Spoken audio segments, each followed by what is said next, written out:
नमस्कार दोस्तों, आज हम आप सबको जैव विविधता के बारे में बताएंगे कि जैव विविधता क्या है। क्या एक परीक्षा में प्रश्न बहुत इससे बनते हैं, लोग कंफ्यूज हो जाते हैं कि जैव विविधता क्या है। आज हम इसी के बारे में चर्चा करेंगे। ये देख रहे हैं, ये हमने भारत का मानचित्र आरेखित चित्र बनाया है और हमको ये बताना है कि जैव विविधता सबसे ज़्यादा कहाँ पे पाया जाता है। जैव विविधता सबसे ज़्यादा कहाँ पे पाया जाता है। देखिए, ये भारत का प्रायद्वीपीय भारत देश है।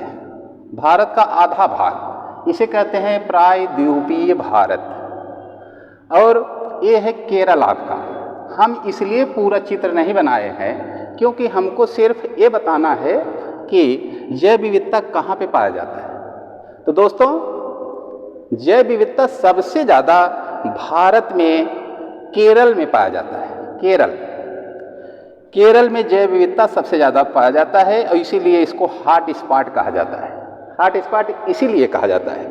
अब जैव विविधता कहते किसे हैं? जैव विविधता ये जहाँ पर बहुत ज़्यादा जीव जंतु, पेड़ पौधे, इन सब की अधिकता हो, उसे जैव विविधता कहते हैं। जैव विविधता सबसे ज़्यादा पाक केरल में क्यों जाता है?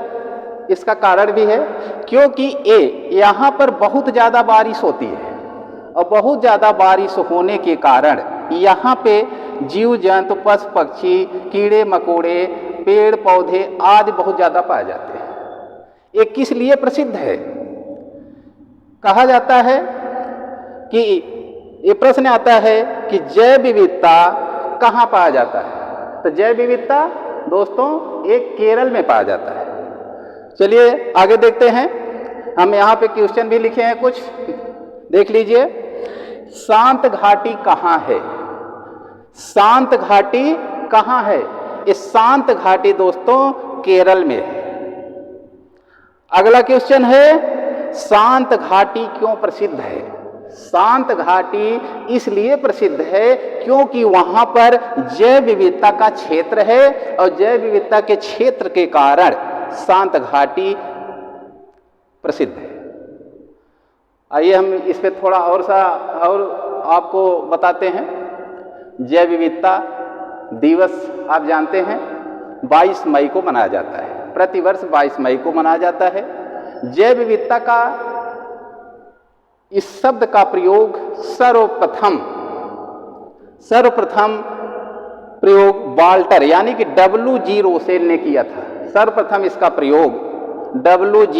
रोसेन ने किया था, इस शब्द का प्रयोग। और कब किया था? 1985 ईस्वी में इस शब्द का प्रयोग किया गया था। जैव विविधता शब्द का प्रयोग 1985 ईस्वी में किया गया था।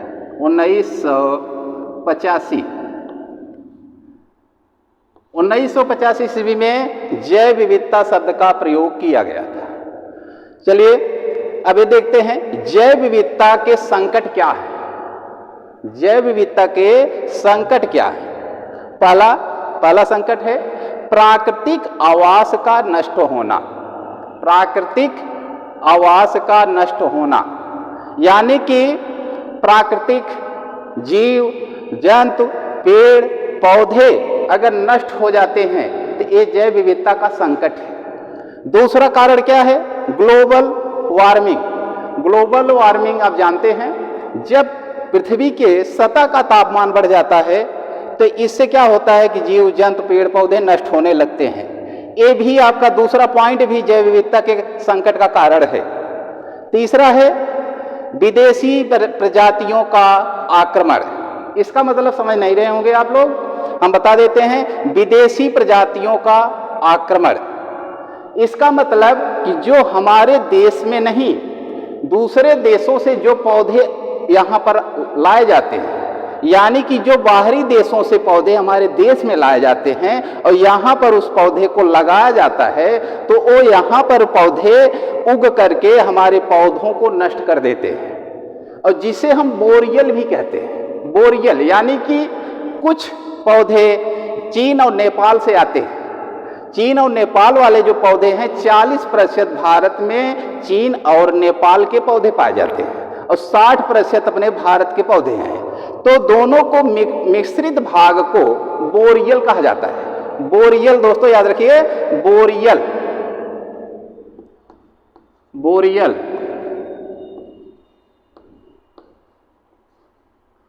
इसे बोरियल कहते हैं। तो बोरियल यानी कि मिश्रित पौधों को बोरियल कहा जाता है। चलिए फिर देख लीजिए, शांत घाटी क्यों प्रसिद्ध है? शांत घाटी इसलिए प्रसिद्ध है क्योंकि भारत के पश्चिमी तट पर केरल प्रदेश में यहां पर सबसे ज्यादा जैव विविधता पाया जाता है, इसीलिए शांत घाटी प्रसिद्ध है। तो याद रखिएगा दोस्तों, शांत घाटी क्यों प्रसिद्ध है? क्योंकि यहां पर जैव विविधता सबसे ज्यादा पाया जाता है, इसीलिए शांत घाटी प्रसिद्ध है और इसी को हॉट स्पॉट के नाम से जाना जाता है। ये पहला हॉट स्पॉट केंद्र आपका यहाँ पे है पश्चिमी तट पर, और द्वितीय हॉट स्पॉट क्षेत्र आपका यहाँ पे है जो पूर्वी भारत कहा जाता है, जहां पर 7 प्रदेश हैं जिसे 7 सिस्टर के नाम से भी जाना जाता है। यहां पर भी जैव विविधता का क्षेत्र है, इसे भी जैव विविधता का क्षेत्र कहा जाता है। लेकिन सबसे बड़ा हॉट स्पॉट जैव विविधता का ये है जो केरल में है। तो दोस्तों आज इतना ही जैव विविधता के बारे में। जय हिंद।